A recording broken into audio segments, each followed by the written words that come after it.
I'm all mic'd up. I've got 2 mics going here, so I'm mostly going to stand there so that I can be seen on the stream. Good. Okay. So, hi, I'm Jeff Mau. As it mentioned, I work with Keith at Digitas, and Diana has been an expert helper with me with some of the coursework that I teach at the Institute of Design related to conversational interfaces. So we thought that this would be a fun way to introduce accessibility and voice experiences with sort of a miniature panel. So we hope that we will first share our thoughts on this topic and then open it up to questions and answers. And it's a very tricky area to explore because it's very new, and hopefully that's what makes this fun. So here we are. I always get ahead of myself with my slides, so there's our pictures. So the main premise of accessibility with voice experiences or conversational experiences is this is how I like to think about it. See, now I have to make sure I don't block the slide when I move around. Is what do we do when an accessibility alternative such as voice becomes the primary interface? So historically with the web, you would have a screen reader or some other method of reading the words that if you have a need to hear them rather than see them. But if the primary way is through speech, that kind of inverts itself. I thought, well, that's odd. That's hard. Like, what's going on here? So I'm going to set this up with some questions that hopefully we will attempt to answer. So the main design question here is, what are the challenges in creating a voice-based experience that is intentionally accessible? So if that's our goal, to make sure that we're thinking about this, because frankly, right now, I think most of the companies that are making these systems are just trying to build the systems. So from a human point of view, I think the first thing is it has to be a natural conversation, and it must be in a natural language. And as we all know, even within English, we have dialects about around how we speak. So what natural means can mean a lot of things, much less when we get into other languages. And many of these systems will just do something translated based on English, and that may or may not fit what's natural to people from different places in the world. And I wrote these in the my format, so I was thinking like, this must match my mental model of how things work. And what does things mean? Well, any interaction you might have with a voice or conversational based system will just need to talk or respond in the way that you would talk about it. And the way that your mental model of how something works will be reflected in how you start talking about it and the steps you take to get something done. Also, it must adapt to my changing thoughts and goals. So I won't speak for everybody, but I change my mind a lot. Some days I'm very, attention deficit disorder, and other days I'm very focused. So how does a system adapt to shifting intents and parameters and starts and stops? Like, I think that's a very human expectation because that's the way we interact with each other. And if you're ever in a meeting at work or having a conversation with friends and somebody's bouncing all over the place, it can actually be hard to follow. And so these systems don't do well with that yet. We'll talk about that. And then from a technology point of view, this has been one of the places where the tech has been getting better, but we've been trying to make these systems truly conversational, which means that they understand context as well as more than just one inquiry at a time. And there's also some expectations once this is popular, like suddenly everyone has an Alexa at home because they got it for a holiday present. When our clients come to us and say, we should build a voice experience, can you help us? They get into it and find out that it's too expensive, things have to be built manually, and it's still very difficult. And that's changing rapidly. I'm looking at Keith because we had a conversation about this last week where some of the machine learning that's coming out is making this easier. Excuse me. My voice is shot because I had a sinus cold, so I apologize for the hoarseness and the coughing. And then this is maybe the fun part as the strategy guy. I get these questions a lot, and people ask me about the tech, and they ask me, well, is this a user experience opportunity? Yes. Is it a technology platform more than just a random, oddity or a cool new thing? Yes, it's absolutely a platform. And then the marketing people that we work with often ask us, how do we use this as a marketing channel along with social media and all the other channels that we deal with? And the answer to this, to all three of these, is yes, it's all of these things. So voice is a whole new paradigm, which is what makes it exciting. But that also makes it that the expectations for the technology and the human experience are really high, just like the web or social media. So it's going to take some time to get there as well. So that's the setup. And with that, I'll turn it over to Keith, and we'll do the microphone switch. Okay. Here's the clip. Okay, clip me in.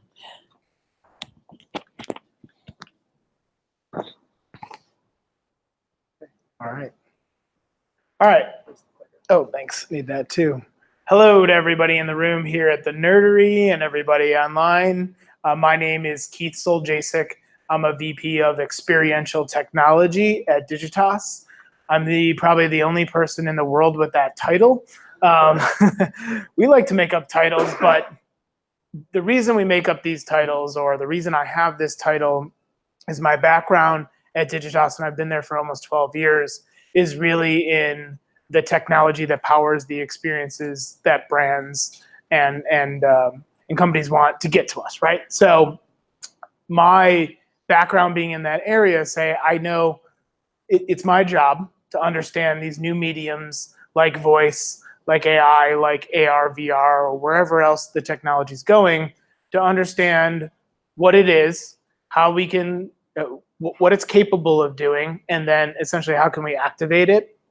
And so voice is an area at Digitas that we've been exploring for a few years. I think it's incredibly interesting that the Alexa platform, which really launched voice into the stratosphere, was a hobby of a few people at Amazon, which now has completely transformed the industry. And it really supercharged voice coming into the mainstream and being a user interface that's accessible. I think that's incredible. At the same time, because it started as a hobby, we are still very much in the early stages. And Amazon went ahead and put it out as a consumer product and said, here's a few things you're able to do. And I'm proud of them for doing that. It's turned into some great work, some great experiences, but we are still very much in the early, I would say the crawl to walk phase of voice user interfaces. So because of that, accessibility is incredibly important. And like Jeff mentioned, how we create these voice-based experiences, consideration is incredibly important, because when you have a black cylinder in front of you and you want to interact with it, for the most part, it's not going to be able to tell you what it's able to do. So you're left to almost guess what you can say to this black cylinder in front of you and hope that you get a response back that you're looking for.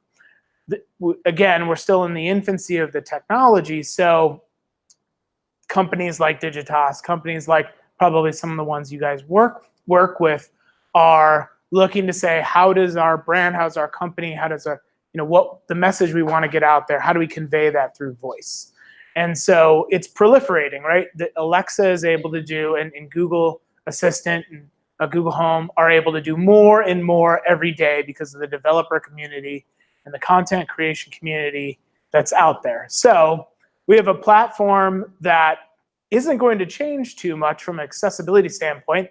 I speak to it, and it speaks back to me and gives me some information or runs a command that I'm looking to do.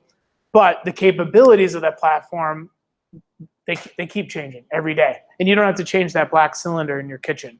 So that is great for voice. But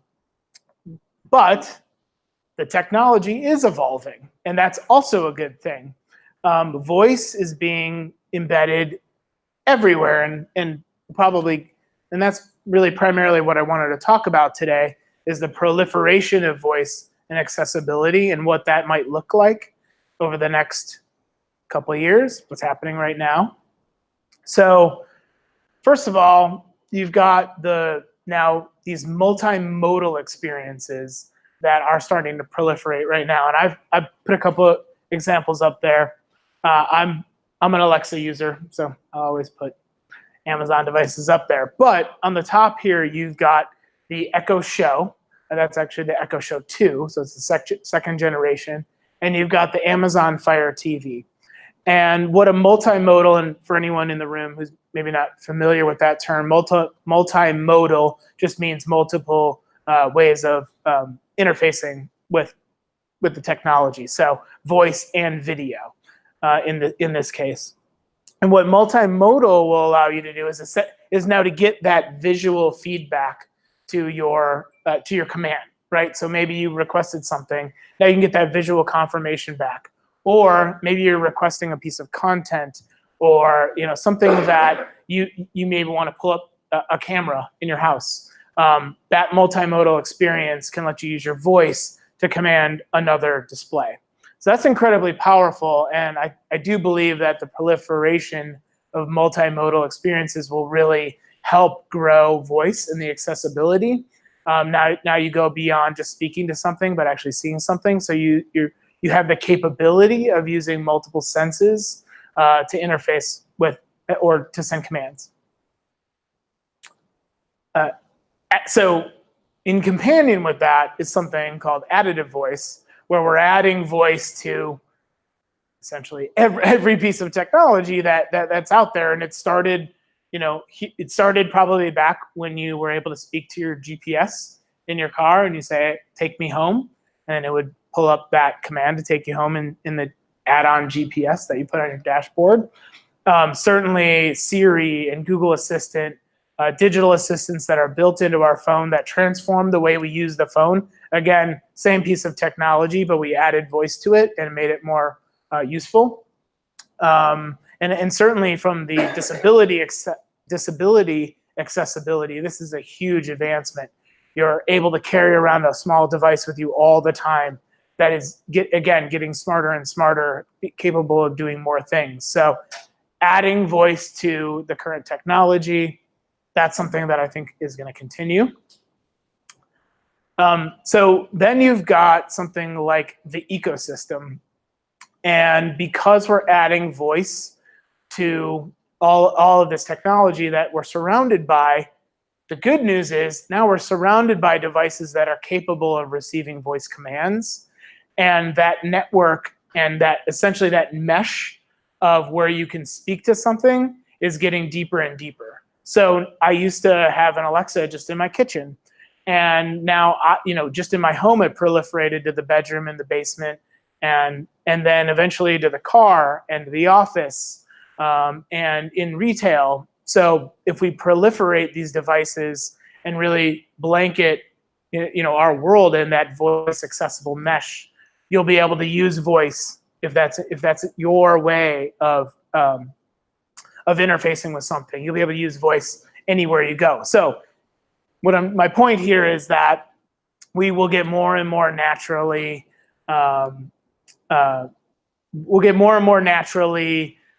used to using voice to interface with the things around us. So now that we've added, we're adding multimodal experiences, we're meshing our world with voice accessible devices. Now you get into things like voice routines that can essentially be very efficient with your time and energy, right? So now I've got that device, and the easiest example to give here is the command that I give in the morning when I wake up to the Alexa next to my bed, and I say, "Alexa, good morning." And Alexa knows, because I've programmed it to turn on the lights low in my bedroom, to not blow out my eyeballs. It's going to potentially start my coffee maker downstairs. It's going to put those kitchen lights on, maybe draw the blinds up. Now, what used to be a multi-step process, right? I've essentially cut a bunch of time out of my morning routine by using voice and these commands that are powering it. That's incredibly useful from an accessibility standpoint. I've just got back a bunch of time where I don't have to walk around and raise all the blinds and turn on my coffee maker. So these voice routines are something that also will proliferate. Smart home technology in the car, at work, where you can just say a simple phrase and then have it be so powerful on the back end that it runs that routine exactly how you've created it. Now, those can advance into being location aware. So if I say, Alexa, good morning in my bedroom, it does one thing. Or if I say, Alexa, good morning in the basement, maybe it does something different. I'm trying to think of these scenarios. But when you have these now location specific commands that are intelligent to where you are or the time of day or what you're looking to do, that's incredibly powerful too. So right now, like I said, we've got sort of this between crawl and walk device, still very early, still like the early days of the internet. But as you can see, the technology is advancing, the capabilities are advancing, and it's going to, everything we pour into this ecosystem will just grow the accessibility of the platform for voice. So, great.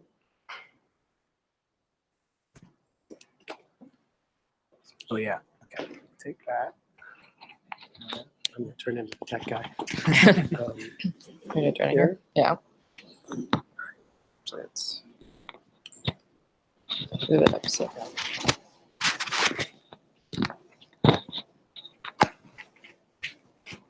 Not keep it over. Actually, you know what? Yeah, I'm gonna do this one. Ta-da! There we go. That works. Okay. I actually don't think I need. Sorry, guys. Sorry, the tech break there. I'm Diana Deibel. I'm a lead designer at Grand Studio, and I've been a VUI designer for going on about 9 years now. So I'm going to start by disagreeing a little bit with Keith and Jeff. To me, this is not a new technology. The interface of voice obviously is very old. It's the first interface that any of us have ever had, oral speech. But also the technology itself is not super new. We've had things like IVRs, which are those really fun phone banks that all of us have probably experienced at one point or another when you call your bank or you call an airline and it's like, for customer service, press 1. And we've had computers that we've been able to talk to them since like the 70s. But what is new is these smart speakers and the proliferation of voice coming into the commercial market right now, and people starting to accept this as a common interface that they might be able to interact with. So part of that, like when we start thinking about, well, what does that mean for accessibility? Going back to Jeff's original question of if voice is something that's used as an accessibility tool, what accessibility issues do we need to think about when we're designing for that in order to accommodate anything that we might be running into? We can actually pull some of the lessons that we've learned from the IVR stuff so we don't have to start from scratch or from ground zero. So I'm going to start, there are a couple different things to think about. And the way that I think about access is a little bit more broad. And the first one is like the traditional access question of, can the intended parties use this regardless of physical differences? But because we're also talking about conversation, because there is no screen, there's no visual, and because conversation itself is so human and it's just imbued with our social mannerisms and our culture, we can't just leave it at that. We also have to think about access in terms of, does the conversation provide conversational access and allow for all the intended parties regardless of their background or of their cognitive state? So, sorry, this goes in and out. I'm going to go through all three of those: physical, cognitive, and inclusion. And we can talk about kind of things to think about and ways to solve for those. So we'll start with the physical access. Jeff hinted at this a little bit with, there are some things to think about just in terms of speech when you're thinking about access. The easiest place to start is probably thinking about regional differences. So when you are designing something, you can start just English. You don't even have to take into consideration other languages. But if you're just thinking about English and you're thinking about the US, you still have to think about what are the accents that I'm going to run into? From a technological standpoint, the ASR, which is the automated speech recognition system, that's like the back end of it, the brain, it has been trained on language that is mostly mid to southwestern, so a very specific accent. So if you veer outside of that, it becomes difficult for a traditional ASR with its usual settings to parse specific accents. So if we're thinking about, we're designing something for everybody in the US, how is a southeastern US accent going to sound? Well, the no that we say in the Midwest is going to come out as no, which is a longer sound. So from the technical standpoint, that might not get parsed as a no. And I've actually had several instances where I've designed things and what should be a clear no response, the ASR interprets as a yes response because it doesn't sound like the clipped sound that it's trained to listen for. And this kind of goes, all of these buzzwords of like voice and AI and machine learning all kind of interweave together. And part of voice is AI, which is trained by machine learning, which is thinking about like all of that data that you feed into whatever AI you're using.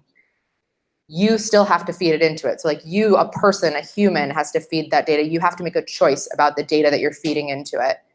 And whatever choice you make is going to influence the way that that brain then works moving forward. So in this instance, the brain has been taught that a southeastern accent is not an acceptable accent because that's not the data it was trained on. So we have to reteach it, or we have to go in, and there are settings that you can do within the ASR where you can tweak it. And full disclosure, I'm not an engineer, so I actually don't know what the code is to go in and do it. But I've worked with really smart developers who've gone in, and I just say like, okay, we need to shorten that, or we need to lengthen that, and they know what to do to go in there and fix it. So that's one method of being able to accommodate that. Sorry, I've made myself like a bunch of anecdotal notes so that I can remember. There's also just things like English as a second language, which that'll have like some cultural things for later, but even just in a speech moment, like those accents are going to be very different from other accents. So that might not get parsed as well. You can think about, well, does this need to be oral only? Is there another channel that I could use to support this? Iconography works really, really well when you're dealing with multiple languages. So if you can supplement it with something that has a screen that has just purely graphics on it or icons, that helps a lot in terms of getting your message across and allowing somebody to give an input if they can like tap a hamburger as opposed to having to say hamburger. And then just tones and different kinds of voices don't get parsed by an ASR the same way. So a raspy voice, if people have like a pretty thick rasp to their voice, that again does not get parsed in the same way that our maybe more common voices sound like. So it's really hard to ask somebody with a thick rasp to speak to something because the machinery is just not set up to accommodate them. And there's not a lot like technically that we can do right now with that. I'm sure there are people working on it, but in terms of the design process, it's usually, okay, well then how can I find a channel to accommodate this if I know that my user population is going to contain people with raspy voices? There's also things like pace. So when we think about using voice as an accessibility tool for people who might be visually impaired, people who are visually impaired also listen and parse oral information a lot more quickly than people who are used to having a visual in front of them. It's because if we have sight, we rely on it. So we don't have to parse the information as quickly. But the flip side of that is if you're going to have something that you're giving out to everybody, you need to have some sort of pace control on that because people are going to understand things at different paces. So even just having a simple command like speed it up or slow it down, please, allows somebody to control that in a way that they can then understand, and they don't have to sit around and wait forever if you're talking like this so that everybody understands. Like that's just way too frustrating and not what a lot of us are signing on for, especially if we're used to getting information more quickly. Then there's also things like volume. So if you have any kind of hearing impairment, having something that's really quiet can be a problem. However, if you have a hearing impairment and you have a hearing aid in, Having something that's really loud can be a problem. So you want to have something that allows people to control the volume. And also, by the way, anytime that you design for accessibility for an edge case, as people love to call it, it makes it better for everybody, because something like a volume control or a pace control makes it better for anybody else in any other context that just knows some information and wants to get past it, or is sitting in an office and maybe they don't want information blasting across the office at them. So all of these things are going to make the product better. There's also impediments, I think kind of pretty obviously. There are speech impediments like stutters, lisps. Those often get parsed differently. Something like a stutter, the ASR might cut it off because it thinks it's, oh, I heard that word, I'm done. And the person doesn't get to continue. And then you get stuck in this loop of, no, that's not what I meant, or I don't understand, can you please repeat? And also more temporary things, but that are still very impactful, like having a stroke. That's really hard for people to speak when they've had that happen. So again, thinking about what are things like in the IVR context, we obviously were on a phone, so we can easily have somebody, that's where those ketone presses came from, is having that very quick, easy access, and discovery, which is something that Keith mentioned, having a problem of how do I know what to do or how to get places. That's where that was born out of, even though it's a pain to everybody right now, and we want to speak more naturally. There are ways that you can provide, using the tool that you have in your hand, a quick access for people who have problems speaking.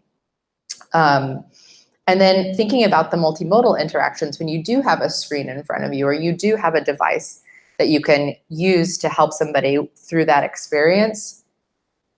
I would caution you not to do a back and forth where you have to answer something in one channel and receive information in another channel, because even things like knowing when the device is listening. So the Echo is a great example. It has the ring around it where there's a little light that comes on. Great, if you can see it. If you can't see it, then how do you know when the device is listening to you? And this is true regardless of any sort of visual impairment you might have. It might be behind you and you don't know that it's on and it's listening. And that gets into issues of transparency and privacy and all kinds of other stuff. So really making sure that we're protecting people and giving them the opportunity to interact in the way that they want to interact when they actually want to interact is really important, especially as we like move into this world where we're seeing people starting to get dinged for unethical behavior, which I personally think is a good thing. But we don't want to be caught in those same situations. So it's better to think about that now, and what can you do to sort of think ahead of where could this go, and how can I provide access that's not just about like, yes, giving somebody physical access to something, but that's also just going to make the product more trustworthy and make it better for them and give them the sort of like gated access that they might want. We'll switch over to cognitive.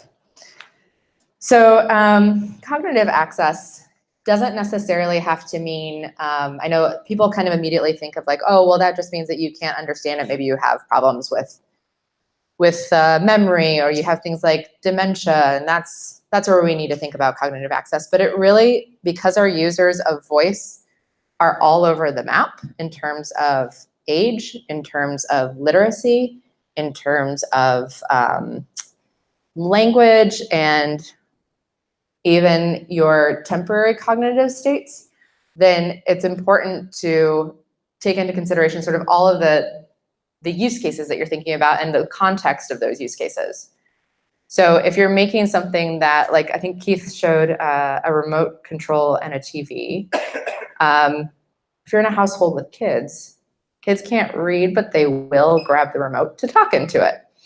And thinking about, well, first of all, the timbre of a kid's voice is much different than an adult. So that's a whole other like technical thing that people have been working on and actually doing a pretty good job of solving for that pitch and being able to parse that. But the way that kids phrase things is also very different. They go right into the conversation with zero context. They assume that you are like on board with them.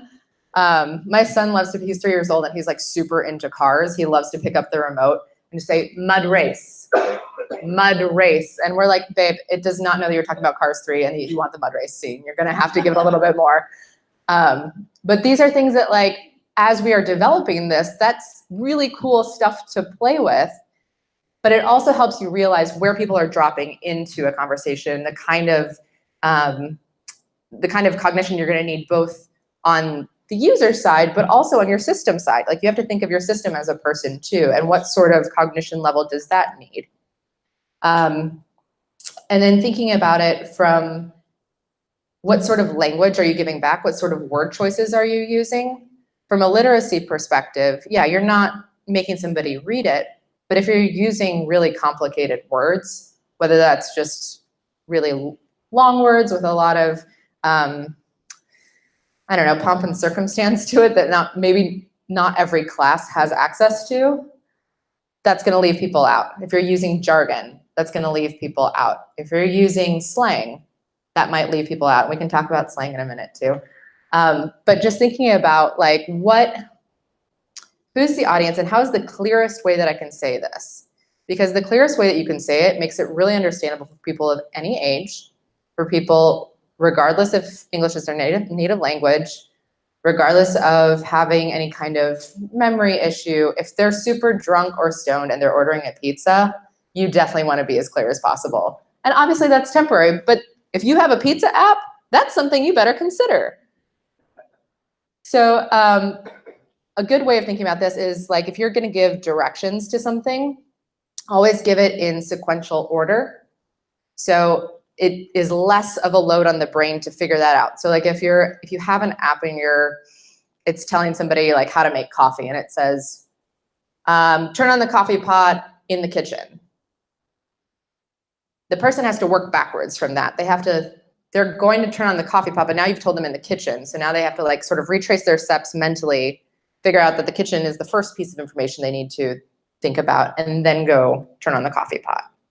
Whereas if you say, go to the kitchen and turn on the coffee pot, that's in the order that they would do it. And that's much easier to understand, and that's much easier to remember. And that works, again, really well for young kids. It works really well for people with dementia, keeping things short and sweet and clear. It works for everybody, and it really makes it just a lot more accessible. There's another, pronouns is a tricky one. Obviously, like, context, we want everything to remember the last thing we were talking about, because that's the most natural way that we talk about things. And certainly there are things like, if you ask Hound, who is the 16th president? And then you say, what was his favorite band? It knows that you mean the 16th president when you say his. Great. But if you say, like, maybe, like, the next question is, well, did he ever go see them? Now you have two pronouns. Is it clear who them is, who he is? And when we start trying to make things more widely accessible culturally and starting to include more people, and there are other pronouns that we need to think about, how does that reflect in the speech that we're accepting, the speech that we are returning? And so thinking about, is there a necessity for that pronoun? I know a lot of times we always want to make everything, like, as casual as possible and make everything feel friendly, but at the cost of what? It's always important to, like, take a step back from the persona you're creating for that system, for the fun moment that you're having, and think about, is this actually clear to people? Because if it's not clear to people, it doesn't matter if it's fun, it doesn't matter if it's, cool, that nobody's going to use it because they don't know what's going on. So that's the first, like, clarity is first and most important. We talked about acronyms. I'm going to skip that. Obviously, don't use them. Nobody knows what you're talking about. So for inclusive access, we can go back and talk about the words and slang. So when you are using, again, thinking about that persona and who that persona is, it is really easy to fall into a trap of, well, this persona for my bot is like a young skater bro. And he's going to say things like, hang 10, dude. which is, I realize, dating me incredibly, but it is great for that very, maybe small, maybe large group of people who know what that is, but you are making a lot of assumptions about your users that they are going to understand that phrase. And what you do when you start to use phrases like that is you are creating a very inclusive space for people in the know and a very exclusive space for people who are not. So whenever you're choosing slang to use as your system, be aware of who you're including and who you're excluding. You don't have to make everything for everyone. That's not like, nobody, I don't think of the three of us is up here saying that you have to do that. But you do need to be thoughtful about it and have rationale for why you are excluding people. A perfect example is if you have some sort of skill, a lot of voice stuff is really good for therapy and for addiction because it's private. You don't necessarily want to get judged by a human, and robots are great for that. You're not going to have an addiction app that's for people who are not addicted to things. It doesn't matter what they say because they're not your user. So yes, you could make it for everybody, but that's not who you're gearing this towards. So it doesn't really matter about that. You can focus on who you're actually going to be talking to. But it's important of those people that you're talking to that you use the language that they use so that you can be sure, again, that you're being clear. And even more importantly, I would say, is on the reverse. What are you programming the system to accept? Because when you start saying, oh, I don't understand you, you're like, come on, bro. And it's like, I don't understand what bro is. You've immediately then said, okay, this is not for you. This conversation is not for you. This becomes particularly important with these bots when you're asking for names. I've had this happen a lot of times where I've been training a bot on something and it will recognize pretty much any Anglo name that I put in there. The second that I deviate from that and I start putting in any other name, it doesn't understand it, and I have to do a lot of work to train it to understand names of different origins. That is a fault of the people who built the stuff, but it is our fault if we let it continue. We have to be responsible for finding those errors and fixing it. And there's nothing worse in a conversation. It's like if somebody walked up to you and you were like, hi, my name's Diana, and they were like, okay. And just like, that's what it feels like when the bot doesn't understand who it is. They're essentially slamming the door in your face and saying, I don't want to talk to you. I don't recognize you as a person, because names are so personal to people. And that's usually how we start. A lot of the bots is, hi, I'm Pizza Bot. What's your name? So not a great introduction if you don't actually take people's names. Also thinking about humor. I almost want to tell everybody don't ever use humor, but I hate that because I love humor and I love being surprised by it. And that's one of the pleasantries of conversation, is it's such a blind experience that you're constantly surprised by what's going to happen. That's kind of why we get into conversations in the first place, is to learn something, whether it's about somebody else or to make things easier. And so humor is a great surprise in that. And I don't want to take it away from anybody, but I do want to caution you that like your humor is maybe not everybody's humor. So do a lot of testing on who your users actually are and the kind of humor that you're using if you are going to use it. Probably the only thing that I think has seemed to be safe across the board is dad jokes. And not everybody finds those funny. Those could just be lame. So just be really clear about why you're going to do that, and think about the context of your voice system. You have something like a healthcare bot or a finance bot. Those are pretty serious, high stakes topics for people. It's their livelihood or their life. And having a joke thrown in there might not be appropriate. So again, like even if you want to imbue some sort of like friendliness in it, think about not only who your user base is, but the context of the conversation. And then cultural references are kind of along those same lines of, they're really fun to drop, like, and make it feel like you know you guys are part of the same club. You all know what's going on. But again, these are things that are from our own perspective that we think, well, everybody knows this. Everybody watched Seinfeld in the 90s. Like, well, not people who were 8 years old in the 90s, or not people who didn't have TV in their house, or not people who just chose not to watch that show because it was not funny to them. They didn't want to watch it. So you have to like think about what sort of references you're going to make, because it might not be obvious to everybody. And again, you might be creating that exclusionary circle sort of unintentionally. This actually happened at work. We had somebody a couple of guys in their 30s talking about Commando, how awesome it was. If you're not familiar with it, I was not. It's like some Arnold Schwarzenegger movie from the 80s. They were like, yeah, Commando. And a good chunk of people were like, what are you talking about? I'm like, how do you not know this movie? And I was like, this is a perfect example of why you can't use a cultural reference and expect everybody to hang their hat on it, because no one else in that office knew what they were talking about, but they were so convinced that this was like the peak of cultural in America that like, how could no one know what this was? Somebody that does this really well is Pretzel Labs. They do Alexa skills for kids, and they're out of Israel.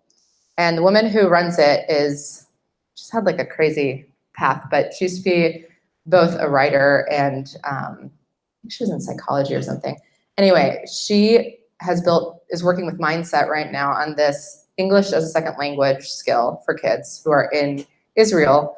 And it's solving the problem that I think we've probably all experienced if we've ever been in a foreign language class, where your foreign language class teacher maybe doesn't speak the language they're teaching you so well.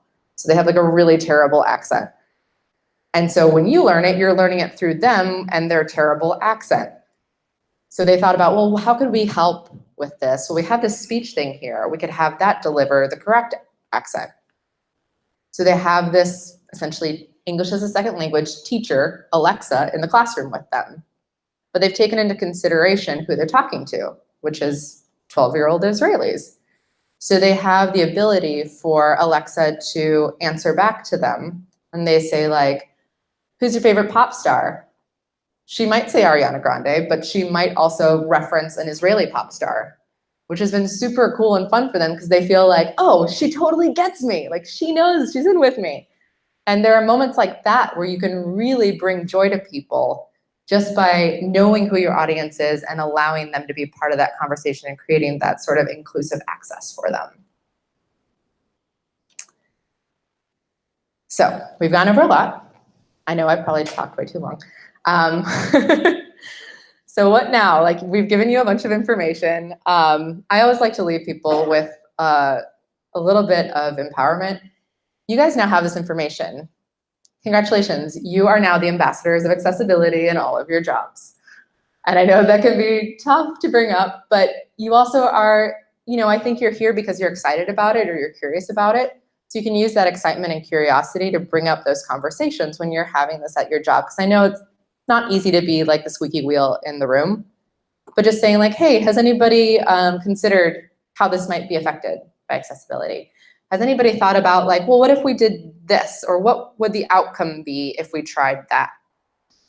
Just posing the question allows people to start thinking about it. And then you're not like the negative Nancy, you're just more of, hey, the really creative person who thinks about accessibility.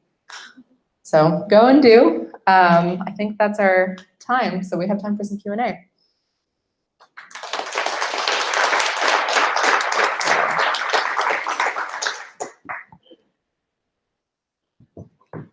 You want to?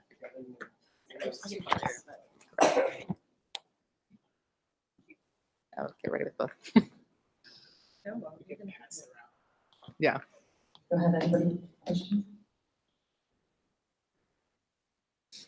In traditional UX research, a lot of times we'll use social listening to understand cultural norms and nuances and how people communicate and whatnot. Do you use something similar where you're going into using social listening? Because that's where you can really kind of zero in from a geolocation perspective. What are some of those subtle nuances? So what are additional tools that you're using that potentially we could use in other ways to kind of zero in on the vernacular, the language, and how people communicate through voice? So the question, just repeating this for everybody that's online, the question was, what do you use social listening and what sorts of other tools do you use for gathering vernacular and getting it right in language? I can take this or, okay. So stuff that I do is, yeah, I go and eavesdrop on people. I actually learned this at an improv class, and I have taken it with me everywhere. Take a notebook, take a pen, and go sit at a bus stop, at a coffee shop, wherever it is that your users are hanging out, and just write down the entire conversation. Write down the pauses, write down when like a bird flies by, write down the ums and the ands and the stutters and anything else, because that's gonna teach you how conversation works and how people communicate with each other. You'll see things like non sequiturs. Somebody just like starts talking about something, again, kind of like the toddler that like starts in the middle of the story and you're like, what?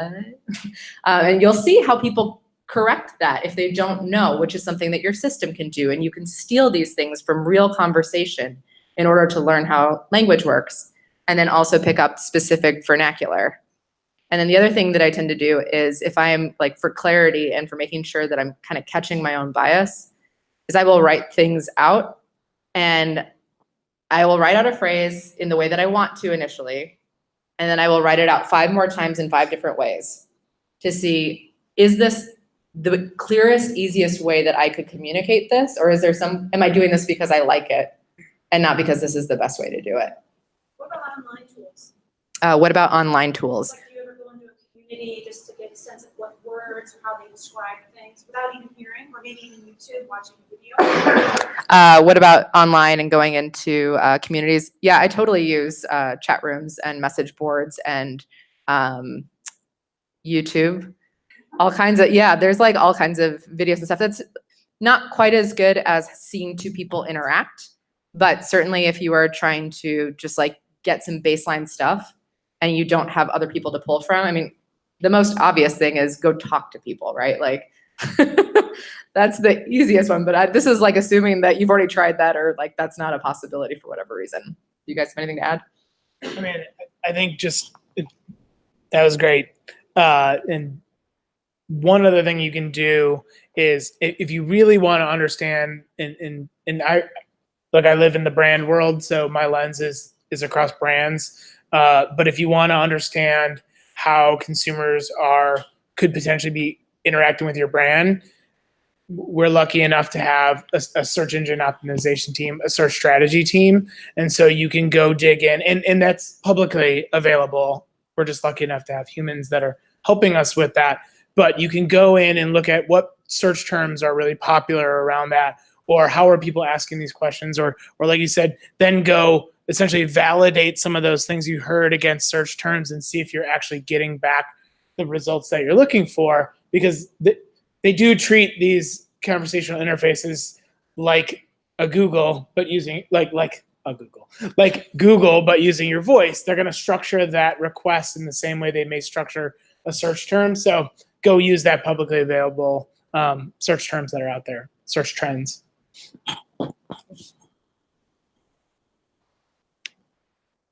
Thank you so much. This has been amazing. I'm curious if you have any strategies for prototyping a voice interface. Sure, I can speak to this one. Strategies for prototyping. The question was, what are the strategies for prototyping a voice experience? Couple months ago, very limited.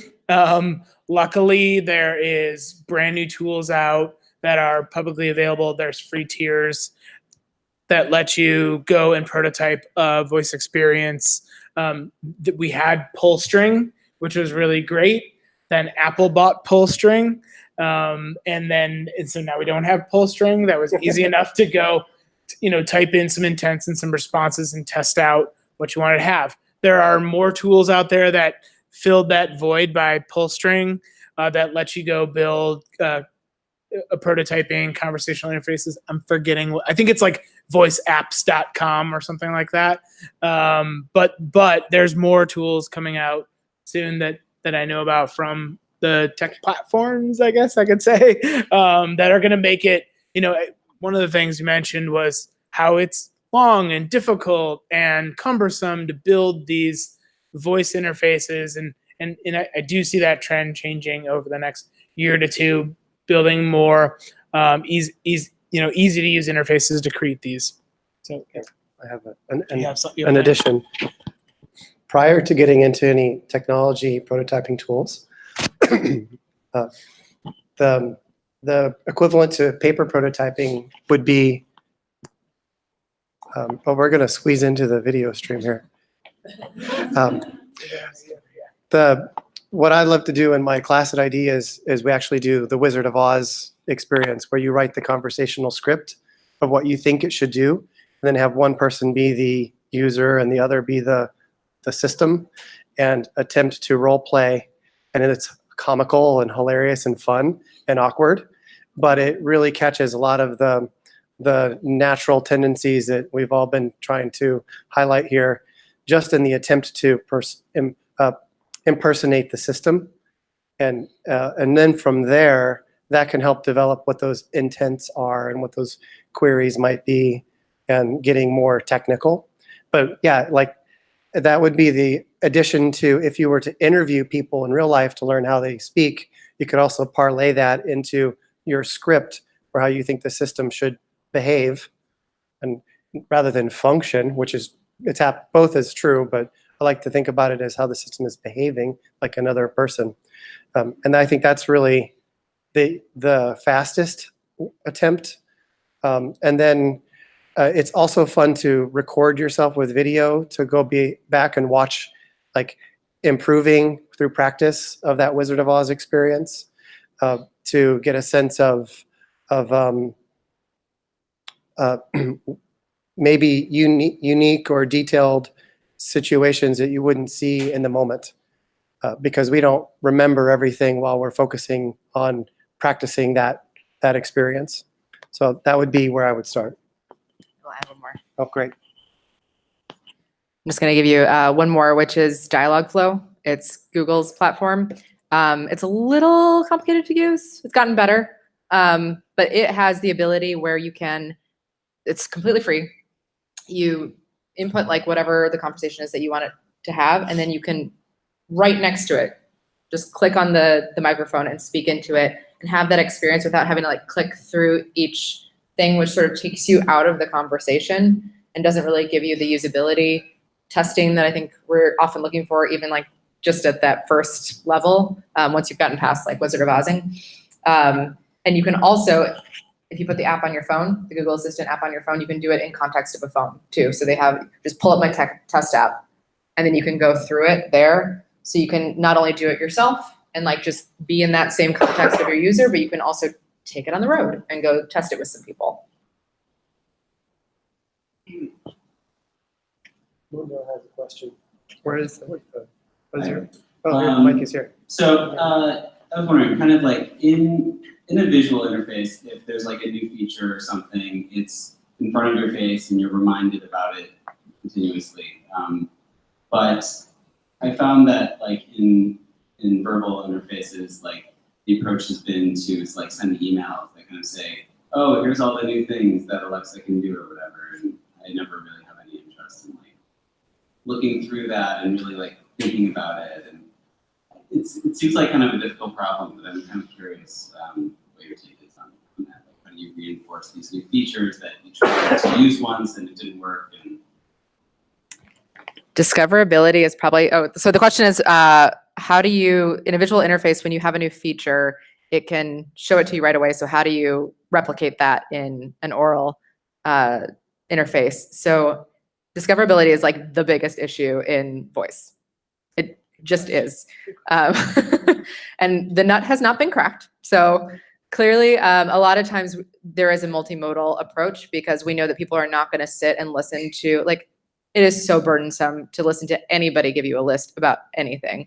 The last thing you want, especially when you're coming into Alexa or Google or any sort of playful smart speaker situation, you usually have something on your mind.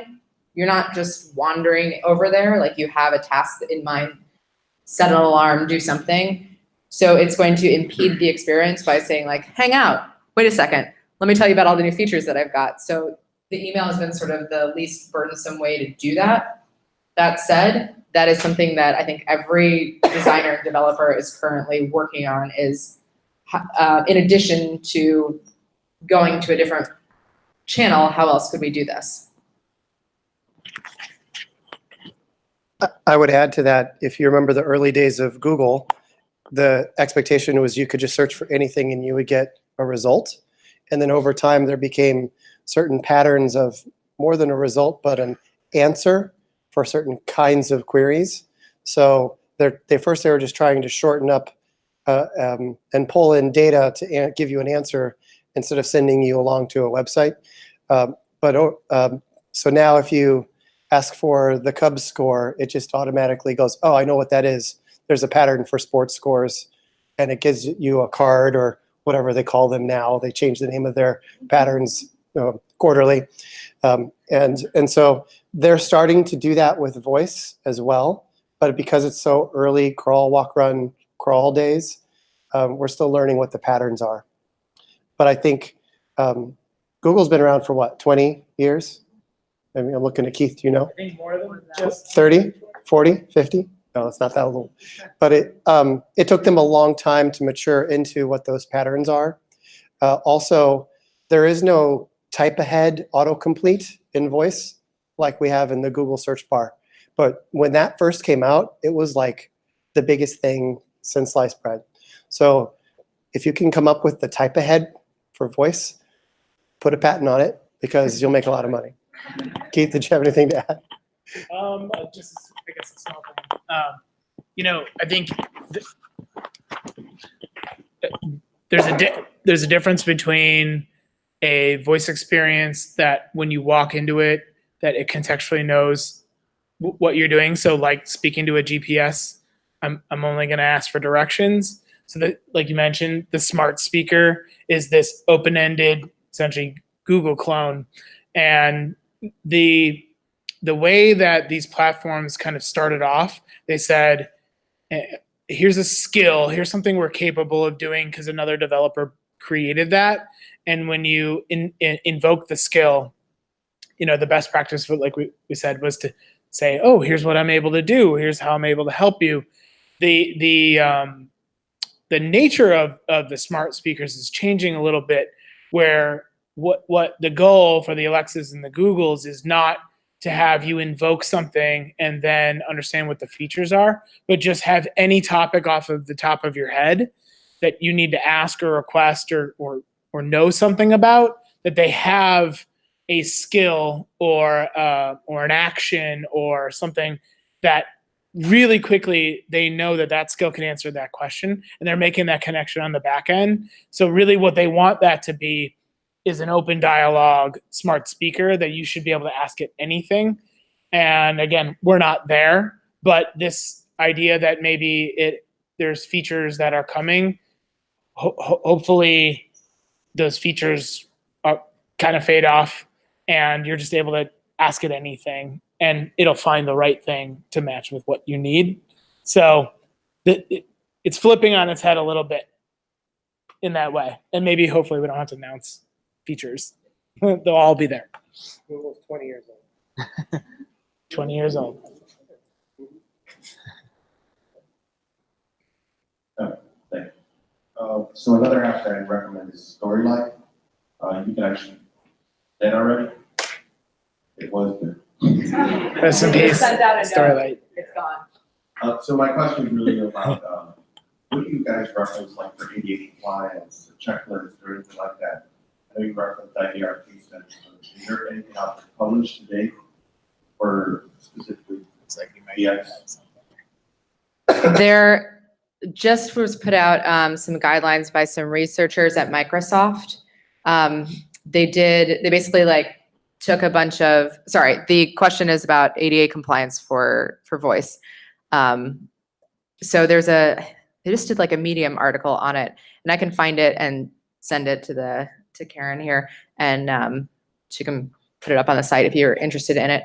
But basically that's the only research that I know of where they actually spent some time not only combing through existing evidence, but also then taking the findings of that existing evidence and then testing it out again. So they really did a pretty comprehensive research and then made a list of kind of the best practices and guidelines for voice in general, which then includes some accessibility things. It's not purely for accessibility.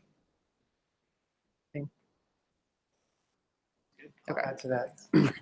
So my short addition to that would be with my setup slides, some of the questions I framed are applicable to any accessibility thought, and then I tried to tailor it to specifically to voice. But that was from working on attempting to hit AAA compliance for my current web project, which is hard, as I'm sure you guys are aware.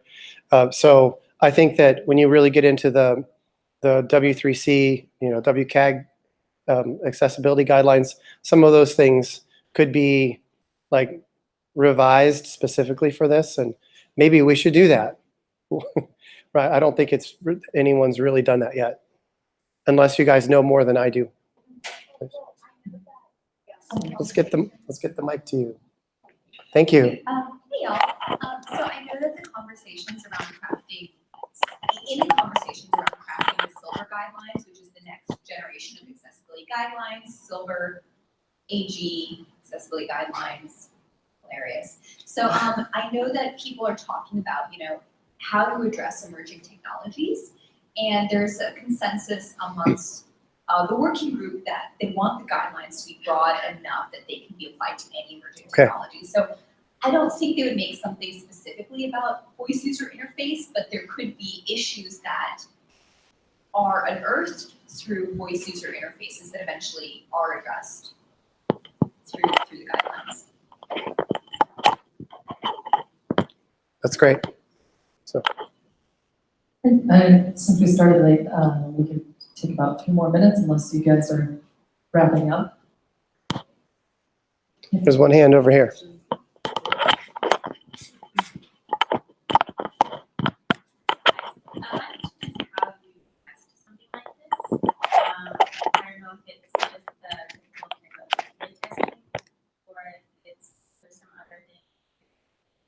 Understand it, where the holes are in the script that you make, and where the conversation drops off from there, and you haven't for a certain kind of response or question.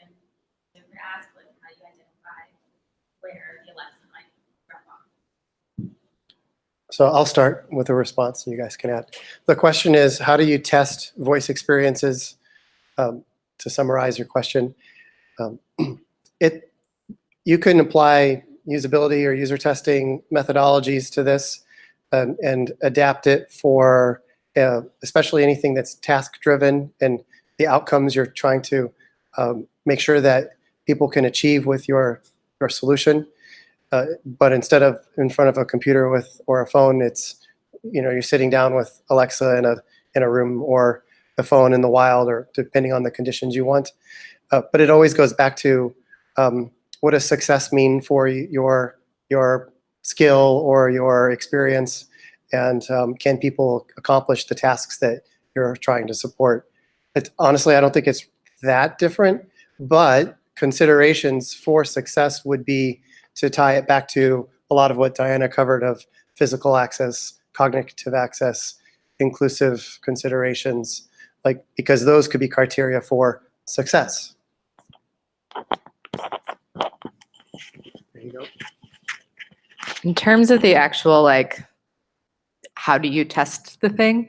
The prototyping stuff that we said earlier is usually what we use. So we'll do a Wizard of Oz, and then we'll do something using the actual medium that we can.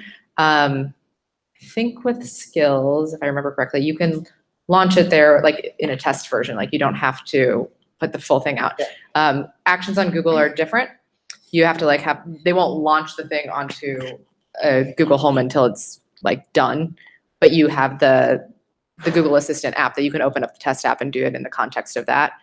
And you can do that. You can do that remote if you needed to, just have the person, as long as they have either a Google Home or they have the app on their phone, you can do it through that, and then just record it like you would anything else. And then most of the learning, honestly, kind of unfortunately, happens after you launch it, and you start to look at the reports that you get back. And those are going to tell you exactly where people dropped off. It won't tell you why, but it'll just show you well, everybody drops out at this third question. So clearly I've either offended somebody by the phrasing in this third question, or something has happened in those first 3 questions that it's not working. So we need to look at those areas. You might also get a list of, from someplace like Amazon, they'll give you just like a dump of the utterances of the things that people are saying. They don't organize that for you, so you don't know where they said that in the conversation. And that's only mildly useful, but at least you have like the stuff that people are trying to say, so you can sometimes map that back and see where you might need to include other things and iterate on that. And then depending on like Nuance is another system that has a voice platform. You can get full transcripts from them, or you can listen in if you record the conversations. That goes into a whole other question of, should you record the conversations? Should you listen to it? But in terms of a testing perspective and improving the product, that is the best way to learn how to make it better, because you can actually hear what people are doing and when they get mad and when they get annoyed and when something distracts them in the background and when they're saying the right thing and the ASR is just not parsing it. So all of that kind of stuff is what you get from listening in. Yeah, and I can speak a little bit to the horror stories around voice testing, and something that you learn while you're developing on the platform. It's quite different from the traditional web.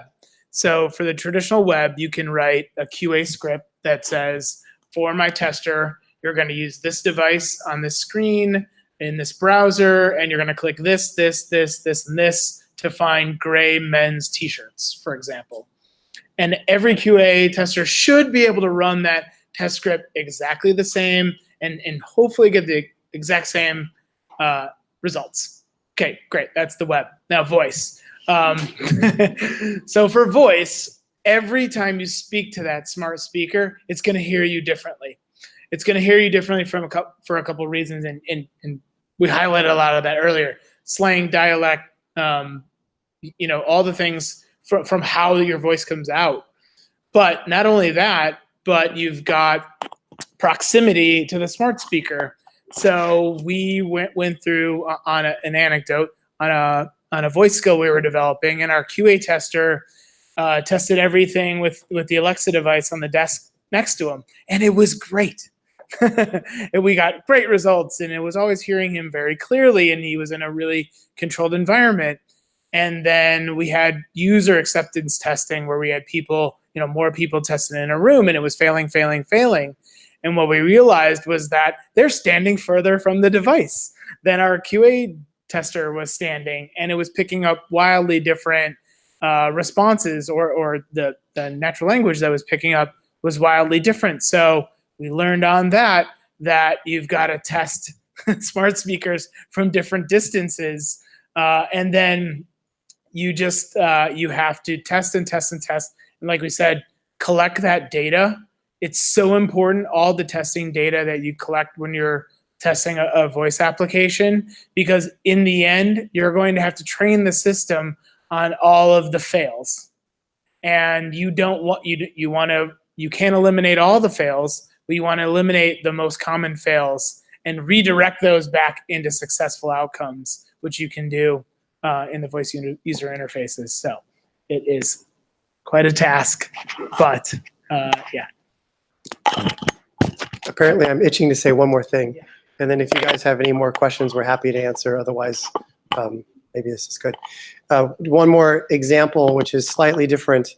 So I mentioned I teach a class related to this at the Institute of Design, and some of my students actually started a startup called Pepper, and they built a scale that works in your kitchen that will help you weigh the ingredients to create a meal. And then it uses Alexa to help walk you through the recipe. But it also, so it's a cool story because of what they made. But it also isn't just about weighing things. It's about helping you eat healthy and deal with medical conditions, or certain recipes that you might need to make. And so they actually built an Alexa on a Raspberry Pi so that they could build it into their prototype scale made out of foam core, so they could stick it in their kitchen and try to make it as realistic as possible. And then over time, they iterated on the physical device, but they actually had to think about embedding Alexa in their product design.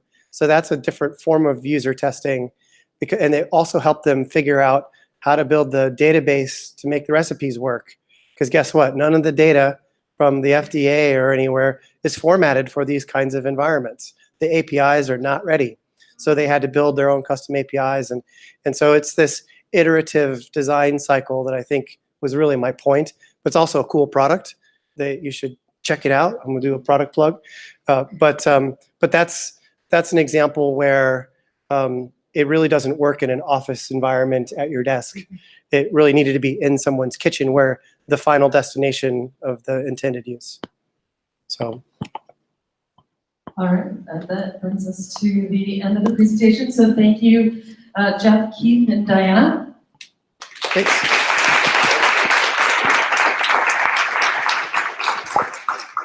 And now it's just time